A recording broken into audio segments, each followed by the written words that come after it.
Tapi rata-rata nek wis kadung rumah tangga karo Gusti Allah mesti diuji karo Allah. Seneng neng anak bojo iku luwih gedhe tinimbang seneng neng wong tuwa. Seneng neng anak, seneng neng bojo, rata-rata senenge neng anak bojo luwih gedhe tinimbang seneng neng wong tuwa. Kemudian perintah khitan itu dimulai sejak kapan? Artinya sunai khitan itu sejak kapan? Detik-detik di mana ada makruhan tanzihan, makruh sing banget makruh nek ana wong tuwa anake umur 10 tahun urung dikhitan.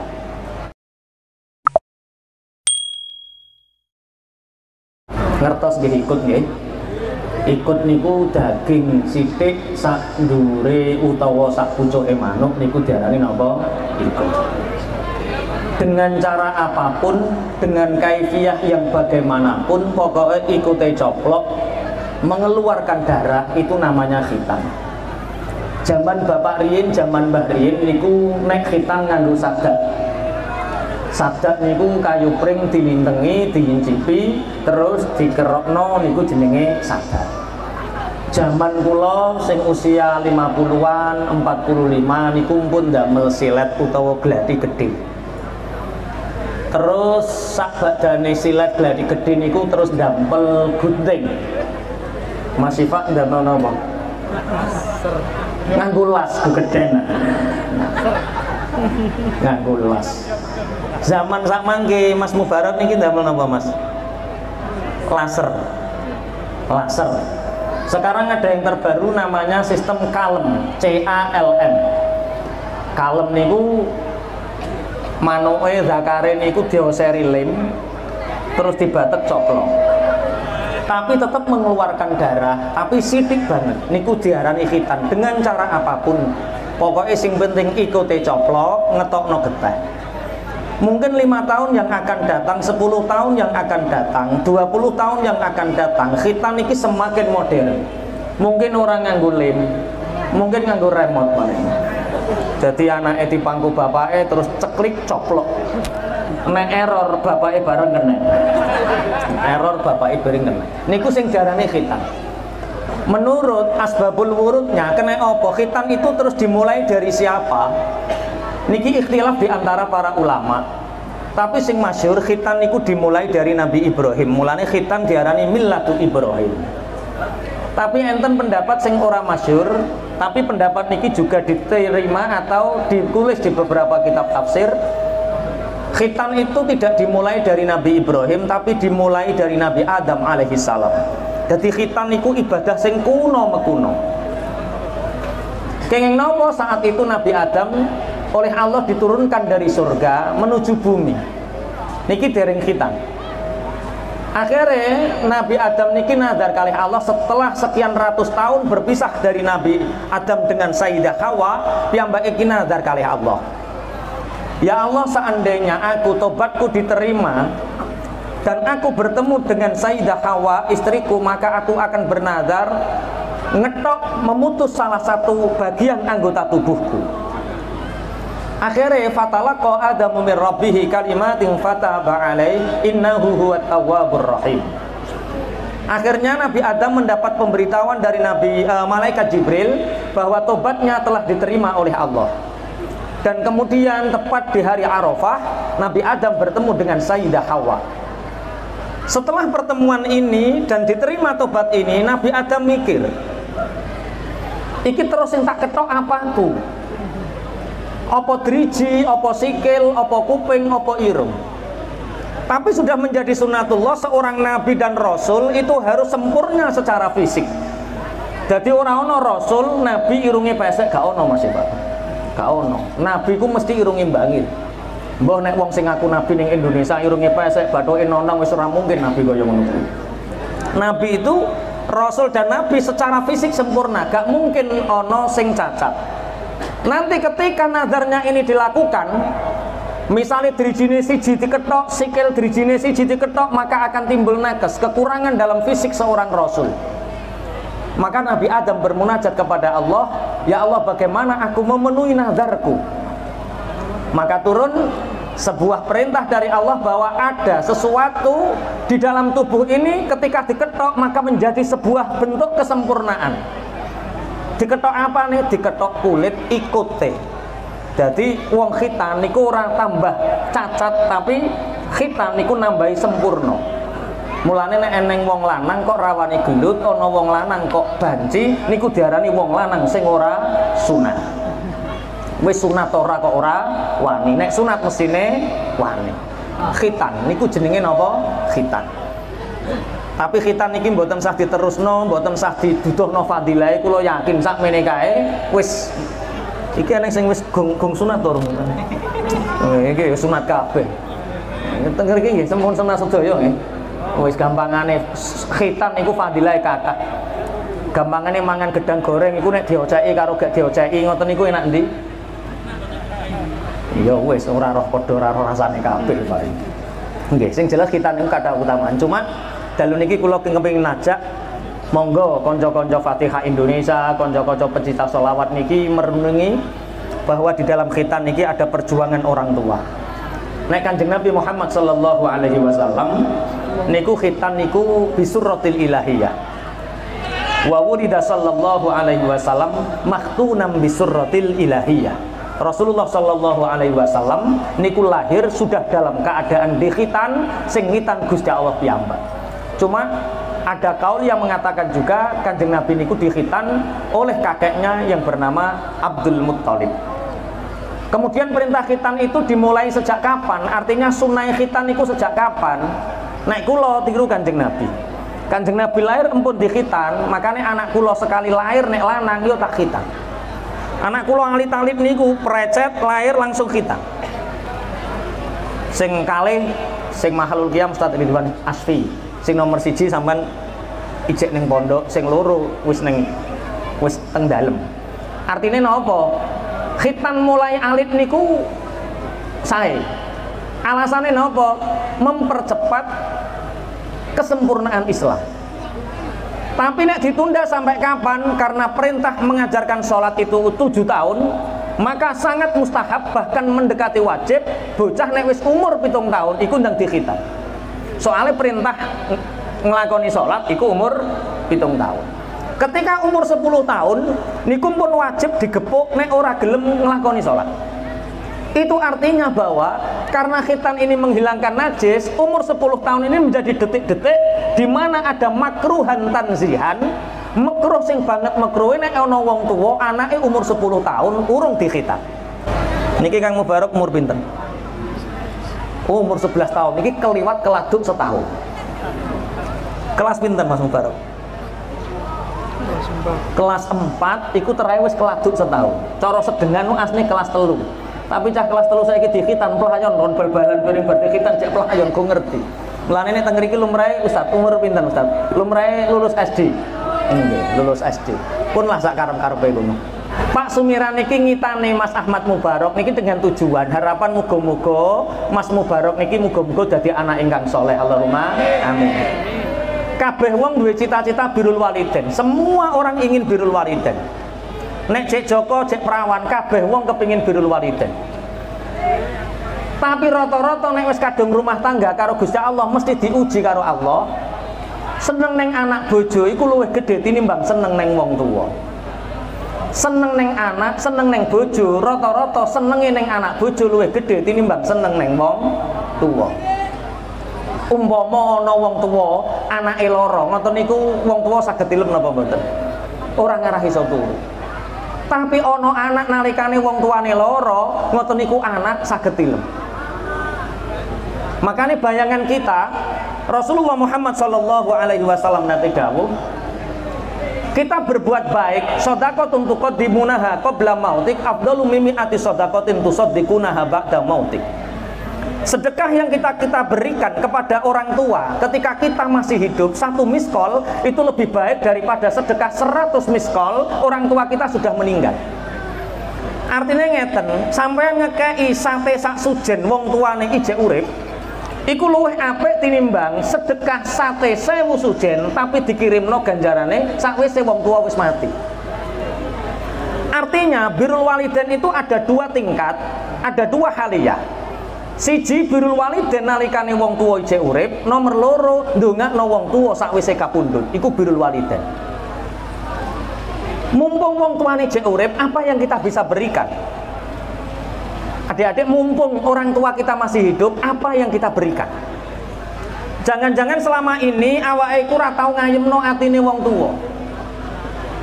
Demi Allah, sampean 50 tahun sujud, sampean 50 tahun maca Quran, sampean 50 tahun poso sunnah, tapi kamu menyakiti hati orang tuamu, orang legakno atine wong tuamu, maka 10 tahun sampai 50 tahun maca Quranmu ditolak kali Allah. Karena ridallah fi ridal walidain wa suhtullah fi suhtil walidain. Ridone Gusti Allah digantungno ning ridone wong tua loro, bendune Gusti Allah digantungno ning bendune wong tua loro. Zaman biyen wong urip niku nganggo nalar. Dados golek ilmu niku asline ora kok kudu tenguk-tenguk ning bangku sekolahan. Buktine saiki akeh wong mangan bangku sekolahan pirang-pirang tahun tapi gak duwe duga ning ngene wong tuwa. Akeh bocah ngaji ning langgar ning pondok, ketoke ngaji nyekeli kitab, ketoke tengah-tenguk solawatan, tapi hati orang tuanya sering disinggung dan menyakitinya. Makanya belajar sing paling apik niku nek cara Taklimul Muta'alim Ibrahim Az-Zarnuji niku belajar ilmul hal, ilmu nalar. Wong tuaku nek aku ngene iki wong tuaku muring-muring apa ora. Sampai enten sahabat sinten Ustaz sing gendong wong tuane dari Yaman sampai teko Mekah. Sinten? Uwais Al-Qarni. Ketika Uwais Al-Qarni ibunya mengatakan, "Nah, aku kepingin tindak haji. Nah, aku ingin bertemu dengan Rasulullah, aku ingin tindak haji." Apa yang dilakukan Uwais Al-Qarni? Ketika itu Uwais Al-Qarni nggak punya uang. Uwais Al-Qarni membeli sapi, tapi anakan, pedet. Digawekno kandang ning dhuwur omah, digawekno kandang ning ngisor omah. Setiap pagi pedet niki digendong Uwais Al-Qarni menuju bukit. Kok nek sore digendong, jadi sapine pedete mboten angsal melampah. Jere wong sak kampung, Uwais Al-Qarni wis bento. Wong pedet kok gak dituntun, pedet kok gak digendong. Tiap hari dilakukan. Sampai riwayat mengatakan itu sampai 6 bulan. Sampai 1 tahun. Sehingga sapi sing asale bobote iku mung 30 kilo dadi sak kintal. Dadi sak kintal setengah, dadi 2 kintal. Dadi 2 kintal setengah digendong karo Uwais Al-Qarni. Otot-ototnya dari pedet sampai menuju nopo babon sampai gede, ototnya Al-Qarni semakin terbiasa naik atas bawah. Itu dilakukan untuk apa? Karena Uwais Al-Qarni tidak mampu mempunyai biaya untuk membawa ibunya dari Yaman menuju Mekah. Dilakukan itu untuk memperkuat ototnya agar Uwais Al-Qarni mampu menggendong ibunya dengan mudah. Wong sapi sakmune digendong apa neh ibuke. Nah, lare Uwais Al-Qarni ini menyebabkan doanya Uwais Al-Qarni di bumi diterima, di langit dia masyhur. Makanya sampai Rasulullah Muhammad sallallahu alaihi wasallam wasiat tengene Umar bin Khattab, kowe bakal menangi bocah nom sing doanya diterima, masyhur di langit, yang bernama Uwais Al-Qarni. Ternyata Rasulullah mengisyarahkan Umar bin Khattab untuk meminta doa Uwais Al-Qarni karena Uwais Al-Qarni ikhtiar selama 1 tahun piye carane iso gendong ibuke demi membawa ibunya ke Mekah. Allahumma sholli ala Muhammad. Makanya teman-teman mumpung iki bocah nom kabeh, khidmah yang terbesar bagi seorang anak adalah berbuat baik kepada orang tuanya. Himmah yang tinggi termasuk himmatul ulya, cita-cita yang kuat adalah ketika seorang anak dia punya azm, punya niat untuk ngabekti ning gone wong tuwa, ngurmat wong tuane. Jadi misalnya bocah nom iku kudu duwe cita-cita, pokoke bapak ibu kudu tak rumat aku, piye carane aku bahagiakno atine ibu. Mungkin dengan tenaga kita, mungkin dengan waktu kita, mungkin dengan uang kita, mungkin dengan tenaga dan waktu kita, uang yang kita tabung, kita bisa menghajikan, mengumrohkan bapak ibu kita. Allahumma amin. Menggandeng tangannya untuk menuju raudhah, berdoa bersama kedua orang tua kita. Allahumma amin. Birrul walidain. Makanya kalau nanti diceritani rencang. Bahkan saya juga pernah membaca artikel di beberapa negara Islam itu untuk merawat orang tua itu harus membuka legalitas dari pemerintah. Jadi umpama aku karo Syifa ki dulur kandung, sapa sing ngrumat bapak ibu iki kudu buka pengadilan dhisik. Sing berhak ngrumat iki si A karena ketentuannya seperti ini, seperti ini, seperti itu harus buka melalui pengadilan. Jadi rebutan saking pentingnya ngeramut wong tua niki ngerebut sampai buka pengadilan piye carane iso ngrumat wong tua. Nek teng mriki nggih ngoten nggih ngrumat wong tua niku oyo-oyoan apa oyo-oyoan bandane? Oyo-oyoan bandane apa oyo-oyoan wong tuane? Masya Allah, na'udzubillah, tsumma na'udzubillah. Saya punya teman kemarin di grup WA keluarga dituduhne kula, Ustadz jenengan tingali. Saya punya saudara 6.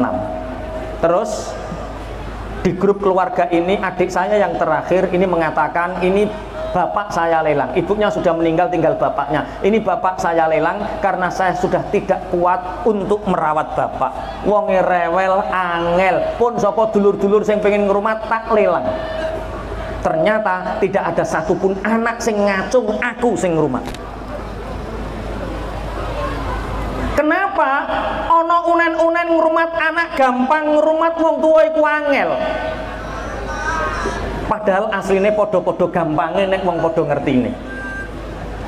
Ono anak Pak Sumiran ngeramut Kang Mubarok niki Mas Mubarok gampang, padahal niki usia 10 tahun.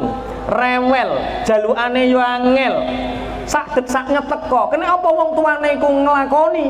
Karena ada rasa cinta, ada mahabbah dan ada harapan besar.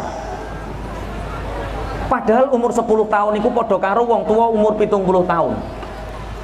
Kita yang punya ibu, punya bapak usia 70 tahun niku kelakuane plek padha karo Ahmad Mubarok niki. Njaluk yo sak deksaknya. Kandanane yo angel ngono modele.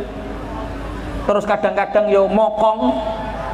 Anggap kalau anaknya punya rasa cinta mahabbah kepada orang tuanya, maka perilaku seperti itu karena ketutupan cintanya mesti ketok lucu. Wong tua kok kaya ngono. Bahkan ngeri, kemarin saya itu baca status di Facebook, ada pengantin baru 6 bulan menikah, gawe status sak penak-penake rumah tangga iku nek gak gembul mara tuwa, nek gak gembul wong tuwa. Amir guyu-guyu napa Mir? Sak penak-penake rumah tangga iku nek gak gembul mara tuwa, nek gak gembul wong tuwa. Perkataan seperti itu kelihatannya benar, kelihatannya. Tapi itu mematikan hazanah, mematikan khidmah terhadap orang tua. Tapi kan ngeten to Ustaz, wong tuwa niku nggon-ngonane angel, kok nek aku tunggal sak omah terus ngurmat wong tuwa, kok mesti kena masalah. Adik, teman-temanku pecinta sholawat, kesalahan-kesalahan dalam rangka taat itu diampuni oleh Allah. Tak baleni, kesalahan-kesalahan dalam rangka taat itu diampuni oleh Allah. Sampeyan diperintah Allah sholat toh. Dene kok ning tengah sholat ana kesalahan kurang khusyuk di sepuro Allah. Dene ning tengah sholat kok kurang tumakninah di sepuro Allah. Dene dongane kok kurang bener di sepuro Allah. Karena apa? Kita sudah melakukan walaupun dalam keadaan salah. Ngeramut wong tua niku perintahe Nabi, ngeramut wong tua niku perintahe Allah. Ya ramuten dene kok kena masalah iku di sepuro Allah. Jenenge anak karo mantu kadang-kadang omah wis diresiki, idep-idep wong tuane kok sawah ora sandalan ora apa nyak-nyak mlebu keramik. Diloroi karo mantune, Pak bar dipel Pak, ijik dhisik Pak, ijik dhisik. Wong tuane kondo tangga-tanggane wis aku ora disenengi mantuku. Aku ora disenengi anakku, kabeh-kabeh do nolak, kabeh-kabeh do nolak. Itu masalah, tapi masalah itu lebih dicintai Allah perkara ijik ngrumat timbang anak sing ora tau ngrumat. Aku lho ora tau duwe masalah, ya ono ya ini alhamdulillah. Aku karo wong tua iku apik-apik wae. Ya apik wae, wong tuamu gresik kowe ning Tuban kok. Jenenge wong duwe masalah niku perkara ngrumat. Makanya kula ngajak anak-anak muda ini untuk apa? Ayo kita niat khidmah ning gone wong tua, ayo kita niat khidmah ning gone mara tuwa. Apapun keadaannya, insya Allah Gusti Allah tambah ridho nek awake niat khidmah. Tapi wong tua nggih diuji Bapak Ibu. Sing sepuh-sepuh niki ujiane wong tuwa. Kadang-kadang wong tuwa niku dirumat anak sing sak tunggal omah, bendina dikei dhuwit 10.000, bendina diumbahno, bendina disetelikakno, bendina didangno, dikei kopi, ditukokno rokok, bendina karo sing ning Gresik ngekei dhuwit 300.000 sak wulan. Kira-kira ngoten niku sing dieling-eling sing sak omah apa sing Gresik? Pengalaman mungkin modelnya. Tapi Gusti Allah lebih ridho mana Gresik karo sing kene, sing rumah. Maka nih mari kita merebutkan janjinya Allah surga Firdaus bagi siapa? Bagi orang-orang yang birrul walidain, bagi orang-orang yang mau berbakti kepada kedua orang tuanya. Kemarin Ramadan saya itu pergi ke Babat. Di Babat itu ada satu panti asuhan, Panti Jompo, tepatnya Panti Jompo, Keranten, Tuban, Lamongan, Bojonegoro, Jombang. Itu Panti Jompo itu hanya ada di Babat. Itu ada 83 orang sepuh sing tengriku sing gak dirumat anake dititipno karo dinas sosial. Saya ke sana membawa beberapa pakaian baru karena Ramadan dan beberapa sembako dibagikan. Saya menemui satu orang perempuan dan satu orang laki-laki, yang perempuan dari Jakarta, yang laki-laki dari Jember. Ada wawancara di antara kami. Kulo tangkleti, ibu dari mana? Jakarta, Mas. Bagaimana ceritanya ibu bisa sampai di sini? Apakah ibu tidak punya anak? Saya punya 3 putra, Mas. Apakah ibu anak-anaknya orang miskin sehingga ibu terlantar di sini? Tidak, Mas. Anak saya orang kaya. Semua punya mobil. Semua punya gaji. Kenapa ibu sampai bisa di sini? Ibu ini bercerita, dulu anak saya itu coro bahasa Jawa ini gemati, perhatian sama saya, Mas. Terus kemudian anak saya ini 3-tiganya menikah. Setelah punya anak, beberapa anak istri mereka mengatakan, Mas, sampean pilih mana? Pilih ibu atau pilih aku?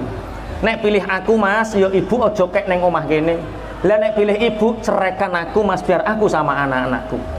Ketika anak saya, Mas, bersikap seperti itu sampai saya sakit, sehingga saya dibawa ke rumah sakit, diopname, dan ketika pembayaran terakhir tidak ada satupun anak yang menunggui dan bertanggung jawab. Sehingga pihak rumah sakit menelusuri di mana rumahnya dan minta pertanggungjawabannya. Ternyata anaknya mengatakan, saya tidak pernah merasa punya orang tua itu. Akhirnya sama dinas sosial ini dibawa ke dinas sosial Babat.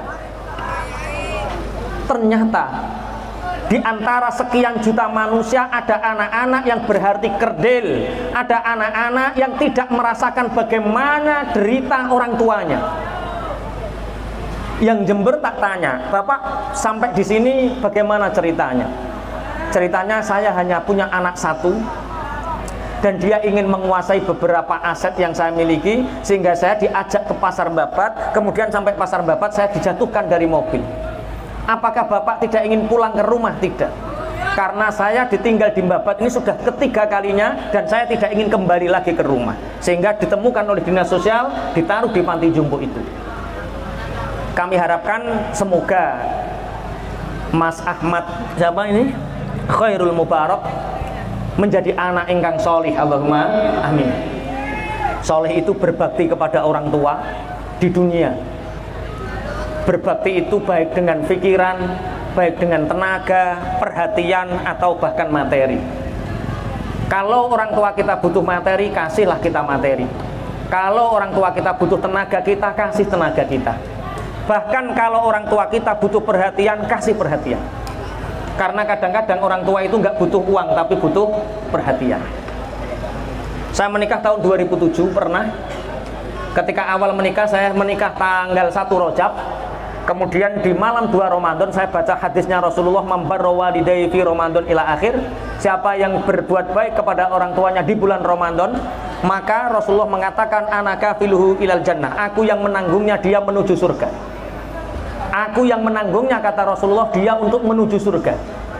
Makanya alangkah baik sekali ketika anak itu memberi hadiah khusus istimewa kepada orang tuanya, baik bapaknya, ibunya di bulan Ramadan.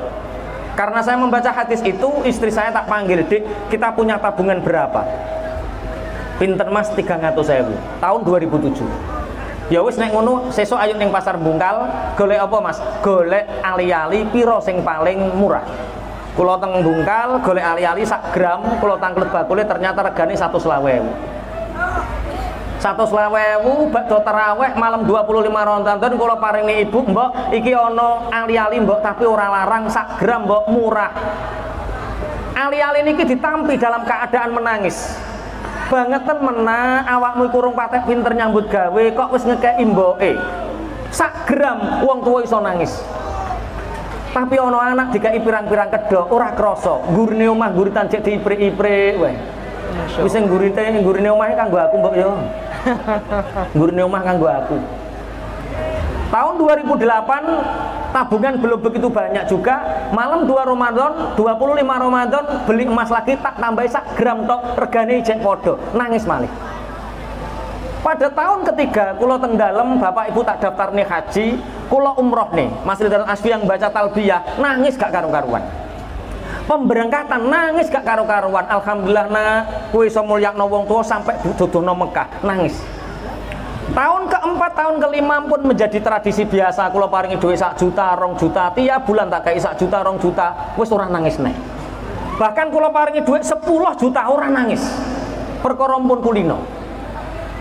Kemarin enten keluarga saking bapak niku kapundhut. Setengah 9 enjing niku santri-santri niku padha ngaji, padha sekolah pagi ngaji. Kula pas deres ngoten niku enten mboke niku liwat riwari kula tangleti, "Mbok sampean madosi napa kok riwari?" Aku goleki santri, "Le, ana keluargane bapakmu ninggal. Takjak ngeterno aku, takjak takziah." Lah niki lare-lare sekolah sedaya to, Mbok. Ya tak terne aku. Monggo kula terne. Lah sampean cek sibuk wis ora ana sibuk. Monggo, tak terne numpak sepeda motor. Niku nangis guguk-guguk. Sak dalan-dalan niku nangis bangeten le awakmu iku sibuk cek kober ngeterno mboke. Ternyata ada orang tua ketika disentuh dengan materi tidak mempan, sentuhlah hatinya dengan perhatian kita. Hari ini berapa menit kita menemani orang tua kita? Ngonconi ndelok TV. Jak tengok-tengok jejer ngeten wong tuwa niku pun bunga. 1 hari 1 malam, berapa perhatian kita kepada orang tua kita? 1 hari 1 malam. Jangan-jangan 1 hari 1 malam ini kita lebih fokus kepada HP daripada memperhatikan jerih payahnya orang tua.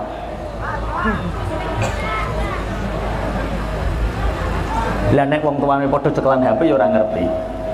Cuma ini tugas kita sebagai seorang anak dalam syariat ajaran Islam, kita harus tetap berbakti kepada orang tua.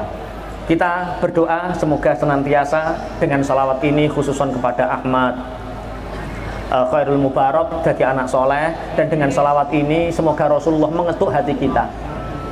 Yang semua hadir di sini, tek sing tenguk-tenguk menengai utawa sing bengok-bengok, semoga Rasulullah mengetuk hati mereka. Amin. Memberikan syafaat. Kalau syafaatul uzma mungkin terlalu lama kita menunggu, tapi ada syafaat di dunia, yaitu nurun nubuwah yang dibawa Rasulullah menyentuh hati kita, sehingga dengan sholawat ini sak beling-belingi wong insya Allah dapat hidayahnya Allah. Karena thariqah yang terbaik di akhir zaman adalah sholawat. Sholawat itu tidak hanya kita bersenandung sholawat, tapi bagaimana kita hadrah hati kita menghadirkan Rasulullah Muhammad SAW. Terakhir sekali lagi, semoga Allah senantiasa menghadirkan hidayahnya untuk kita, dan Rasulullah menyentuh hati kita dengan sholawat ini, berikan hidayah rahmatnya kepada semua yang hadir di sini. Dari kami, ihdinas siratal mustaqim. Assalamualaikum warahmatullahi wabarakatuh. Waalaikumsalam.